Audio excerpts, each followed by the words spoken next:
ఆర్మా వార్తలకు స్వాగతం. శ్రీవారి సన్నిధిలో సినీతారులు 2025 ఆగస్టు 4వ తేదీ సోమవారం ఉదయం వీఐపీ దర్శనం విరామ సమయంలో కలియుగ ప్రత్యక్ష దైవం శ్రీ వెంకటేశ్వర స్వామి వారిని అనేక మంది ప్రముఖులు దర్శించుకున్నారు. ముందుగా తమిళ సినీ హీరో సూర్య గారు, ఆయన సతీమణి నటి జ్యోతిక గారు తమ కుటుంబ సమేతంగా శ్రీవారి సేవల్లో పాల్గొన్నారు. తర్వాత టాలీవుడ్ యువ నటుడు కిరణ్ అబ్బవరం గారు తమ కుటుంబంతో కలిసి స్వామివారిని దర్శించుకున్నారు.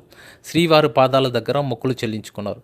దర్శనం అనంతరం ఆలయ అధికారులు వీరందరికీ వేద ఆశీర్వచనాలు అందించి తీర్థప్రసాదాలు, పట్టు వస్త్రాలతో ఘనంగా సత్కరించారు. ప్రత్యేకంగా కిరణ్ అబ్బవరం మాట్లాడుతూ, ఇప్పుడు మా బాబుకి నామకరణం చేయడానికి తిరుమల వచ్చామని, ఇది మా కుమారుడితో కలిసి శ్రీవారిని దర్శించుకున్న మొదటి సందర్భం. బాబుకు హను అబ్బవరం అనే పేరు పెట్టాం అని ఆనందం వ్యక్తం చేశారు. ప్రస్తుతం తాను నటిస్తున్న చిత్రాలు కే ర్యాంప్ మరియు చెన్నై లవ్ స్టోరీ షూటింగ్ జరుగుతుందన్నారు. ఈ నెలలో ఇంకో కొత్త చిత్రం ప్రారంభం కాబోతుందని తెలియజేశారు.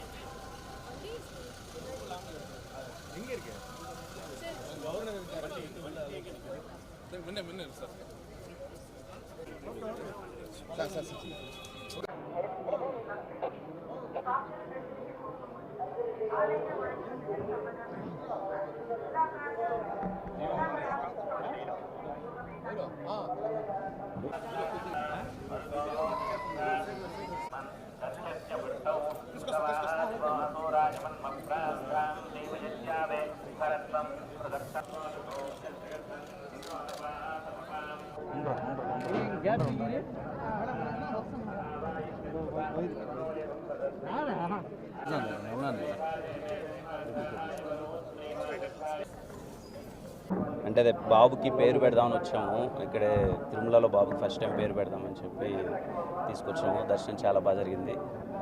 Thank you. మూవీస్ అవుతున్నాయన్న. కే ర్యాంప్ అవుతుంది, చెన్నై లవ్ స్టోరీ అవుతుంది. ఈ మంత్ సెకండ్ వీక్లో ఇంకొక సినిమా ఓపెనింగ్ ఉందన్న. థ్యాంక్ యూ అన్న. అండ్ పేరు పెట్టడం చాలా హ్యాపీగా అనిపించింది. ఇక్కడి నుంచే అనౌన్స్ చేస్తున్నాం పేరు, తిరుమల నుంచే. పేరు హను అబ్బవరం పెట్టామన్న. అంటే హనుమాన్ జయంతి రోజు పుట్టాడు. ఆంజనేయ స్వామి అంటే బాగా కొంచెం, అందుకనే హను అని పెట్టాను. మీ అందరి ఆశీర్వాదం ఉండాలి. పేరు హను అబ్బవరం. Thank you.